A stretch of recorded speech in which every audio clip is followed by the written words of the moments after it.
শুক্রবার ২রা মে বিকেল ৪:৫টা ঢাকার কুড়িল বিশ্বরোড এলাকায় এক ফটোগ্রাফারের নির্মম মৃত্যু।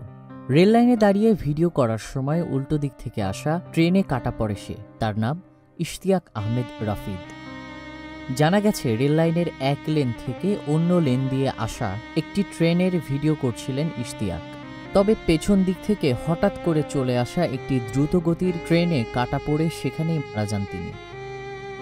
সামাজিক যোগাযোগ মাধ্যমে ইশতিয়াকের ট্রেনে কাটা পড়ার একটি ভিডিও ভাইরাল হয়। ভিডিওটিতে দেখা যায়, ক্যামেরা নিয়ে ব্যস্ত থাকায় ট্রেন আসার বিষয়টি খেয়াল করতে পারেননি ইশতিয়াক।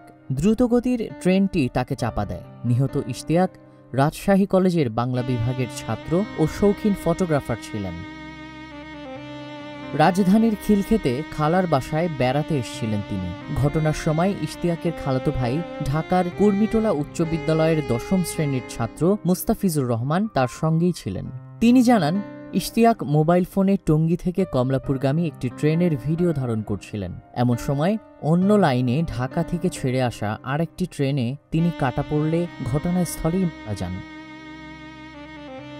এদিকে ইশতিয়াক আহমেদের মৃত্যুর পর সামাজিক গণমাধ্যম ফেসবুকে এই নিয়ে সমবেদনা জানান তার ফটোগ্রাফি ভক্তরা।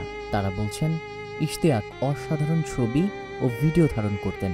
সেই কাজ করতে গিয়েই আজ প্রাণ হারালেন ইশতিয়াক।